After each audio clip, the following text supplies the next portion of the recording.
Assalamualaikum warahmatullahi wabarakatuh. Saya dari kelompok 4 ingin membahas kebangkitan nasional dengan tema kebangkitan nasional dalam gagasan generasi muda Indonesia. Kelompok 4, nama anggota kelompok yang pertama Alda Fuadiah, Aquila Raisya, Dita Pratiwi, Khalifa Amelia, Nabilah Natania, Nur Afri Purmasari. Kedatangan bangsa Eropa di Indonesia. Proses kedatangan bangsa Eropa di Indonesia berawal dua bangsa Eropa. Pertama yang tiba di Indonesia adalah bangsa Portugis. Portugis pertama kali tiba di Indonesia setelah Alfonso de Albuquerque berhasil menduduki Malaka pada tahun 1511 dengan sebuah armada yang dipimpin oleh Antonio de Abreu dan Francisco Serrao yang mencapai Pulau Timur, Kepulauan Banda, dan Kepulauan Maluku. Bangsa Eropa berikutnya yang tiba di Indonesia adalah bangsa Belanda. Pada tahun 1592, Cornelis de Houtman diutus untuk mencari rempah-rempah bagi perdagangan Belanda, yang akhirnya ia pun tiba di Jayakarta atau yang disebut nama lain Jakarta. Terdapat pula bangsa-bangsa lain yang tiba di Indonesia, seperti bangsa Spanyol, bangsa Inggris, hingga bangsa Perancis. Meski demikian, kasus dari tiap pada bangsa tersebut memiliki keterbedaan yang tersendiri. Maksudnya, kedatangan pada bangsa tersebut tidak seperti layaknya yang dilakukan bangsa Portugis dan bangsa Belanda. Sebagai contoh, bangsa Spanyol hanya sebentar berada di Indonesia, tepatnya di Halmahera. Mereka meninggalkan Nusantara setelah perjanjian Saragossa berlaku dan kemudian kalah dalam meraih pengaruh di antara kekuatan politik di tempat tersebut. Yang kedua, bangsa Inggris hanya sebentar berada di Indonesia, tepatnya di Pulau Sumatera dan Jawa. Mereka hanya membangun pos dagang kecil dan mulai berkonflik dengan Belanda yang membuat mereka harus pergi dari Indonesia. Yang terakhir, bangsa Perancis hanya berkuasa secara tidak langsung saat benua Eropa sedang berkecamuk oleh revolusi Perancis. Belanda dijajah oleh Perancis. Pemimpin negeri Belanda yang merupakan orang atau penguasa Perancis atau simpatisan. Sebagai contoh, Gubernur Daendels merupakan orang Belanda yang simpatik dengan revolusi Perancis dan juga merupakan pejabat yang diangkat oleh penguasa Perancis yang bertugas di Belanda. Sebab dan tujuan kedatangan bangsa Barat. Secara umum, kedatangan bangsa Eropa ke Asia, termasuk Indonesia, dilandasi keinginan mereka berdagang dan menyebarkan agama. Sebab dan tujuan bangsa Eropa ke dunia timur sebagai berikut. Yang pertama, mencari kekayaan termasuk berdagang. Yang kedua, menyalurkan jiwa penjelajah. Yang ketiga, meyakini adanya keberadaan Prester John. Yang keempat, menyebarkan agama. Yang kelima, mencari kemuliaan bangsa.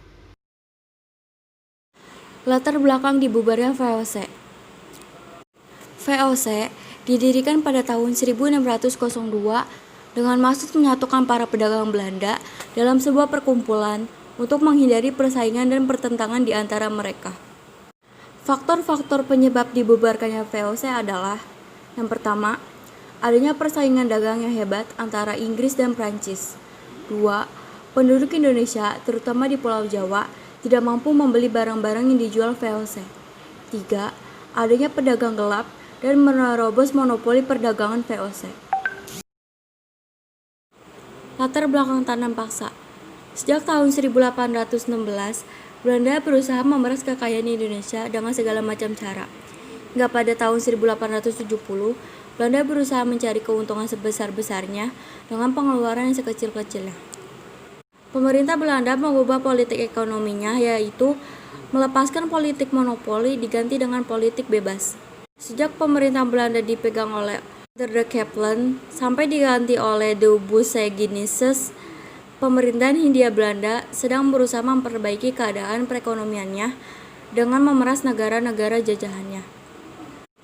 Akhirnya pemerintah Hindia Belanda mengirim ke seorang ahli keuangan bernama Johannes van der Boot ke Indonesia. Setelah mengadakan penelitian di Hindia Belanda, ia mulai menerapkan rencana-rencana yang dinamakan sistem tanam paksa atau kulturstelsel. Peraturan-peraturan pokok tanam paksa adalah sebagai berikut. 1. Rakyat harus menanami 1/5 dari tanah yang dimiliki oleh tanaman ekspor seperti kopi, tebu, teh, dan tembakau. 2. Hasil tanaman harus dijual kepada pemerintah Belanda dengan harga yang ditetapkan pemerintah. Ketiga, tanah yang ditanami tanaman ekspor tersebut bebas dari pajak tanah. Keempat, kaum petani tidak boleh disuruh bekerja lebih keras daripada bekerja untuk penanam padinya. Sepintas peraturan tanam paksa ini tidak begitu berat dirasakan oleh rakyat kalau dibandingkan dengan peraturan kerja Rodi pada zaman Daendels dan peraturan pajak pada zaman Raffles. Bahkan hal ini dirasakan oleh para petani merupakan suatu keuntungan karena akan mendapatkan keringanan dan akan menerima uang tunai meskipun dengan harga murah, akan tetapi dalam prakteknya semua peraturan tersebut dilanggar. Pertama, bukan 1/5 dari tanah petani yang ditanami, tetapi 1/4, 1,3, bahkan setengah dari tanah pemilik petani digunakan untuk tanaman ekspor. Bahkan penanaman tersebut memilih tanah-tanah yang subur. Kedua, tanah yang dipakai untuk keperluan penanaman tanaman ekspor tersebut tetap dikenai pajak. Ketiga, kegagalan panen akibat hama atau banjir pada kenyataannya akan menjadi beban petani. Keempat, bukan 65 hari lamanya rakyat harus bekerja Rodi, melainkan menurut keperluan pemerintah. Kondisi bangsa Indonesia sebelum tahun 1908. Awal dimulainya penjajahan Belanda di Indonesia dimulai sejak didirikannya Verenigde Oost-Indische Compagnie atau VOC pada tanggal 20 Maret 1602. Sejak VOC berdiri, dimulailah berbagai bentuk kekerasan yang menimpa rakyat Indonesia. Penderitaan rakyat Indonesia terjadi dalam berbagai segi kehidupan. Di berbagai daerah, VOC melakukan tindakan dengan melaksanakan politik divide et impera atau adu domba, yaitu saling mengadu domba antara kerajaan yang satu dan kerajaan yang lain atau mengadu domba di dalam kerajaan itu sendiri. Politik adu domba makin melemahkan kerajaan-kerajaan di Indonesia dan merusak seluruh sendi kehidupan masyarakat. Bangsa Indonesia semakin menderita ketika Daendels tahun 1808 sampai 1811 berkuasa. Upaya kerja paksa atau Rodi guna membangun jalan sepanjang Pulau Jawa, Anyer sampai Panarukan untuk kepentingan militer membuat rakyat semakin menderita. Penderitaan berlanjut karena Belanda kemudian menerapkan kulturstelsel atau tanam paksa. Peraturan tanam paksa diterapkan oleh Gubernur Jenderal Hindia Belanda Van den Bosch tahun 1828. Sistem tanam paksa mewajibkan rakyat menanami sebagian dari sawah dan atau ladangnya dengan tanaman yang ditentukan oleh pemerintah dan hasilnya diserahkan kepada pemerintah. Berdirinya organisasi di Indonesia. Pada Desember 1907, Dr. Wahidin Suedirohoesodo mengadakan ceramah propaganda tentang studi Fund di hadapan pelajar Sofia.